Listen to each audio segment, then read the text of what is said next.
I don't know if I said this for the last couple of tests, but here we go. When it comes to using the integral test, the comparison test, or the limit comparison test, it is a case that your series has to involve only positive terms. Now, I admit if the first finite number terms are negative, but they're finite, I still can actually use them. But technically speaking, we tend to use these three tests for a series with positive terms. So take a peek at this one. I think this one's rather complicated. Certainly, I don't know what to directly compare it to, I don't think.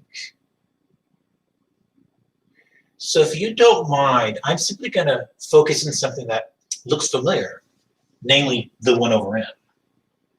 Now, maybe I can't directly compare, but let's see what happens if I limit compare. Let's take a peek at the limit. Has n increased that bound of the ratio of my nth term to the nth term of the harmonic series, which I know to diverge. Now, I have to confess, this isn't really helping, is it? But what about this?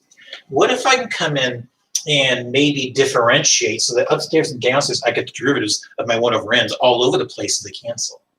So in applying L'Hopital's rule,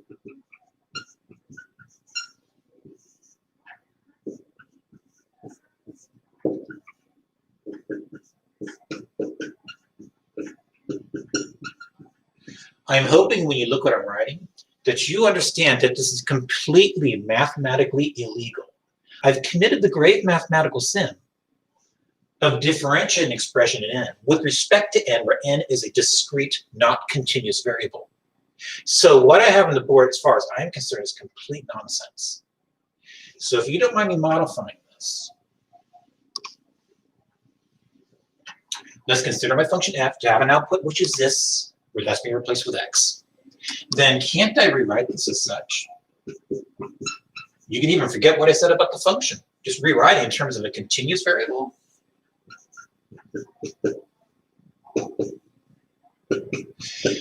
Now, I confess there's still a little bit of trouble in here, because technically speaking, I may feel to have continuity here as well over the entire reals. I just don't care. Remember, n is starting at 1, then goes on up.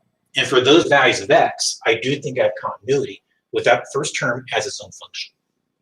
Now, applying L'Hopital's rule, no tricks this time, because x is a continuous variable. I have the following.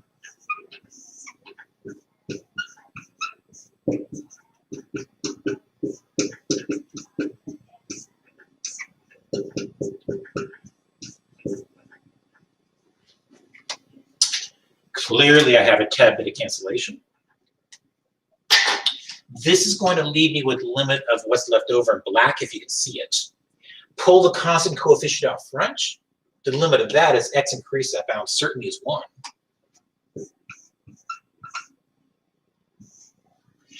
That being the case,